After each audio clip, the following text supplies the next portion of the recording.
Good morning, YouTube. Tire Metalhead Weatherman here. Hopefully, you guys are doing well. So, I was going to do a video yesterday, but when I was trying to figure out this forecast, I was having a really hard time trying to figure out how to convey it because it's a little bit tricky. During this time of year, I tend to look more towards the shortwave troughs for severe weather potential, and that's kind of what we're seeing towards this week, but there weren't any clear soundings. You can't let yourself get wrapped up too heavily into the soundings. It just shows potential. And that's something I have to remind myself sometimes. And I was kind of getting frustrated with the forecast, so in order to make sure I gave you the right information, I waited until the models kept on updating. Before I knew it, it was midnight. So here we are this morning, trying to catch up a little bit. So you're going to see me talking about the potential for severe weather for today, all the way through to Thursday, or Wednesday, excuse me. And then, of course, we'll take a look at the weekly forecast itself. So let's start with today's severe weather threat. We have a very familiar area looking at severe weather once again over towards the Texas Panhandle here. All three hazards are in play. The main threats are being wind and hail, but there is a 2% tornado threat over towards Amarillo and Lubbock. So we could see some more Texas Panhandle magic, as storm chasers refer to it as. Do I think we'll see widespread tornadoes? Absolutely not. They would already have a 5% area here. So that's something to keep an eye on, but nothing unfamiliar for this area for this time of year. This is Tornado Alley. It's May. No real surprises here. Also have a secondary area of severe here across Florida and Georgia and across parts of the Gulf Coast. Even now parts of Alabama are involved here. Main threat with this would be damaging wind. No tornado or hail threat with that one. Just with a little surface low that's going to come in and cause a little bit of trouble there. Nothing of major concern as of right now. Then again, we've had some crazy storms over in Florida, so wouldn't be surprised if somehow we got a quick spin up. That being said here, looking into tomorrow, it's a pretty similar area, pretty similar deal. Maybe just a little bit further to the south, very similar setup. Shortwave is going to be influencing this. There's not really much that goes on with the upper level pattern with our current setup, so not a lot to really go off of here as far as like super big storm systems. It's going to be isolated pockets of severe. Tornado threat's pretty similar, damaging wind being the main threat as of right now. I do think there is potential for this to be upgraded towards large hail, towards a large hail threat as well, but we'll cross that bridge when we get there. I expect potentially an upgrade to be done by tomorrow morning or early tomorrow afternoon. Then we go to day 3, marginal risk right now with a potential to be upgraded to slight risk in a very similar area, although this area has started to move a little bit further towards the north and west as well. So now we're getting Pueblo, Colorado in play. We're even getting parts of Kansas into the action, like Liberal, for example. And even New Mexico could be in the action towards northeastern New Mexico. So we'll be watching you. Also the Panhandle, Oklahoma, for potential of maybe a couple of severe storms. I would say mostly going to be looking at damaging wind, maybe some hail. Can't rule out a tornado or two. That's just the kind of pattern that we're in right now. And the fact that all three of these days are over the same area usually is indicating a weak trough that comes in at the upper levels. And short waves that'll be coming down that trough will fire off in this direction here. So eventually down the line, while there's nothing on days 4 through 8, we're going to have to keep an eye on maybe even Nebraska later on. But that's just a hunch based off what I've been seeing with the pattern. Let's actually go ahead and take a look at the models then, shall we? So we're looking at the short waves because, like I said, the upper level pattern just isn't really going to indicate much with severe weather. A lot of this is going to be shortwave based. Short waves are usually going to be found at the 700 millibar range, which is the mid levels of the atmosphere. So this is towards 03Z, which would be technically about 10, 11 o'clock Central Time. Along that time frame, we get this small little shortwave that develops here.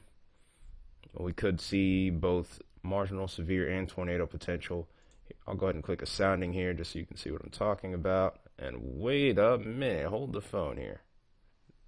I just woke up though, of course, and this is the morning model that came out not too long ago, and this is the first time I've seen that.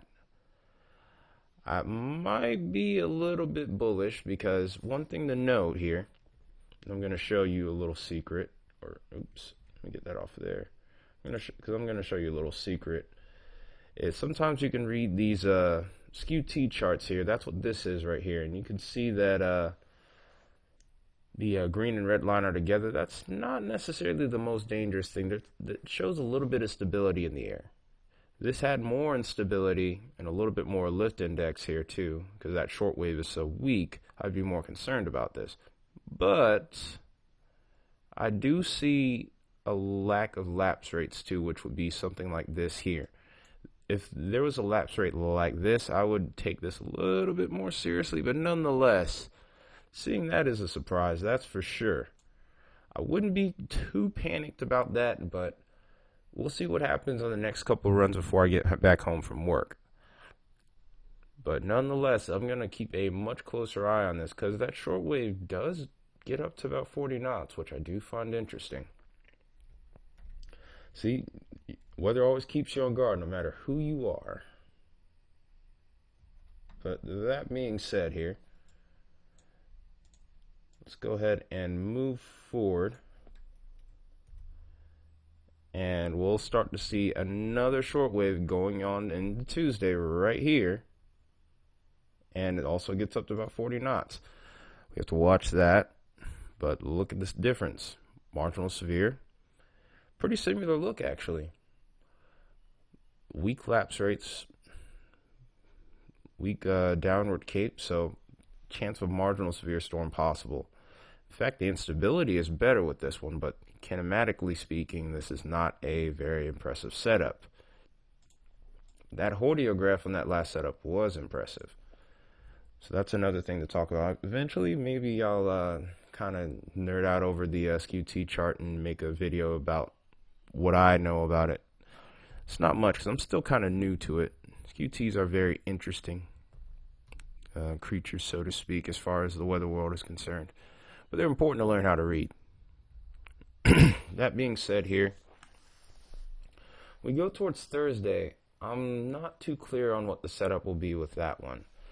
We could see some storm development maybe over here, but we're at the limits of the NAM model here, so we're going to switch over to the GFS.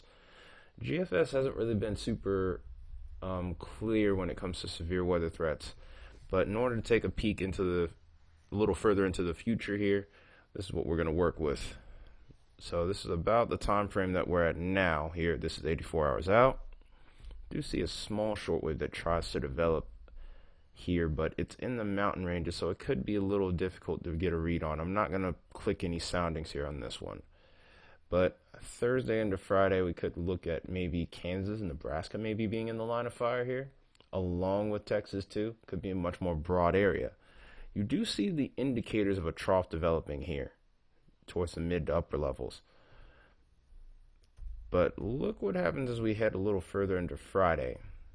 These short waves start getting a bit stronger, and it leads me to wonder if Friday or Saturday could be a bigger event right now. We're in the early stages, so it's not like I can tell this for sure, and these are very much prone to changing. But if this setup does continue to persist, we could be looking at severe weather towards the central plains through Saturday here, especially with this increased shortwave that develops here, if this trend holds out. And then, of course, Sunday, a lot of that moves out. And then also another thing to keep note of here for the week. There is a feature that has been picked up upon by the National Hurricane Center. Pretty benign. In fact, I don't even think this storm develops here. It's another setup that I'm talking about where there could actually be a small chance of development and maybe some effects for some parts of the Atlantic coastline, especially towards the southeast.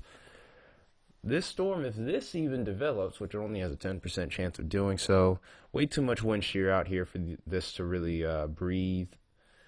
And even with a chance of it developing, it's just going to get kicked out to sea. But what needs to be watched, and this even gets picked up on the Euro, but unfortunately I'm not going to have enough time to show it, I don't think. But if we look really closely here, what I want you to avert your attention to now is more so towards the Gulf, not the Gulf Coast, but the Atlantic coast here, right off of Atlanta, South Carolina, Florida, etc. So I want you to watch right around here what tries to develop just off coast here. As we go forward, look at that little area that's starting to develop right here. Of course, we're looking towards a short wave, so it's not going to be picked up upon that easily. But look at how these bars are starting, these little circles and isobars are starting to tighten around here just a little bit. And then that really starts to develop a closed cutoff low here as time goes on. I've been seeing this trend a little bit over the last few days. So this is something to keep an eye on towards the end of the month. This could end up potentially going subtropical. There's a low chance of it, but it's something to keep an eye on. So over towards the southeast, maybe even towards the Tennessee Valley here, we could have some increased shower and thunderstorm activity as well. That being said here, let me go ahead and take a look at some of the other stuff we need to be watching. The temperatures and, of course, precip as of right now. So let's go ahead and get into that. So now we are taking a look at our temperatures. Sorry, my voice got a little bit scratchy there.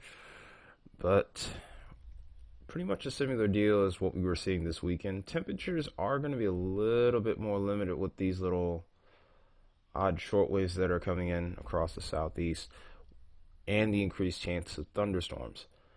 However, towards the southern plains, we're starting to get a little bit hotter each week. We're not seeing any triple digits just yet, but we're not far off, especially towards the southwest in particular too. Could be a couple of pockets where we do end up seeing it. Excuse me. But overall, as we go throughout the course of the week, it's still going to be pretty warm across a large part of the country here. Of course, as I mentioned before, a lot of setup definitely yields towards a lot of pop-up showers and thunderstorms and increased activity over towards the southeast. Northeast seems to be a little bit cooler than average. Not the worst weather I've seen over there, that's for sure. You guys have definitely dealt with hotter. So overall, you guys are okay. And then towards the northwest, you guys aren't too hot right now either.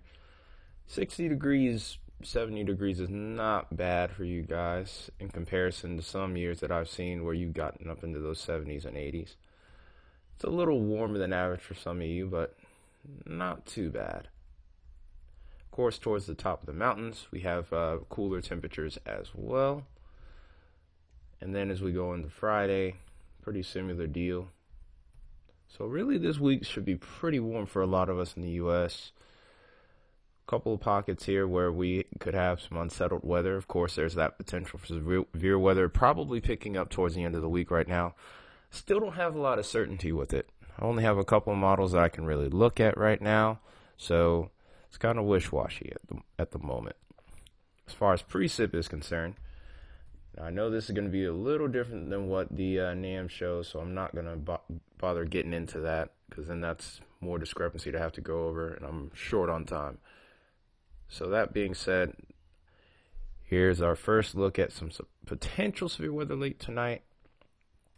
And then here's that little low-level energy that's popped up right here towards the southeast.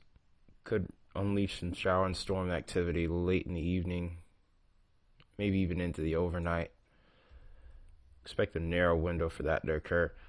Then, when we go into tomorrow, here's that next little piece of energy. It's a little bit more widespread, according to the GFS. And then when we go into Wednesday, energy is a little bit further to the north now. But these lows just keep on sliding up this way now, so that's what's keeping the Texas Panhandle in the action here. Then as we go into Thursday afternoon, we can start to see those storms begin to become more widespread. We're starting to see the Texas Panhandle in there. We're starting to see the eastern half of Colorado getting into play. And then Friday is where I expect business to really start to pick up here. And then Saturday especially, my concerns start to increase. Could even see a squall line out of this according to the GFS, but have to cross that bridge when we get there. As far as that low pressure is concerned, that could develop off the southeast coast. Here it is right here. Definitely going to be increasing the wave activity, rip current activity as well. So if you are heading out this weekend for Memorial Day weekend, let's make sure that you are extra careful and stay out of the water if needed. Your local authorities and officials will tell you whether it's safe to be out there in the water or not. Rip currents are very dangerous during this time of year. And this is when we start to see a lot. Well, rip currents are dangerous any time of year, but you start to see a lot more of them around this time as we start to draw closer to hurricane season, especially with these stronger storm systems. That being said, over towards the southeast, there's chances of scattered thunderstorms throughout the week, or scattered pop-up thunderstorms, I should say. And then watch what happens with this low as we move this forward here. This low actually starts to move towards the northeast here, and that might be something to keep an eye on as time goes on. It also causes a little bit of a cool down in temperatures here, so this is why we're not getting into the 90s over here towards a lot of the south. So this, even though it may be disruptive towards your weekend, it's not like it's going to be the worst thing in the world. I'd rather have a little bit of rain in 70, 80 degree temperatures versus 90. That's just my take on things. But that's pretty much a good look into the short to mid range here. Hope you guys liked the video. If you did, you know what to do. Hit that like button, destroy that subscribe button, and obliterate that share button. And of course, comments are always welcome. But I'm going to go ahead and get out of here and get ready for work. This has been Metalhead Weatherman. I'll see you guys in the next video. Take care until then.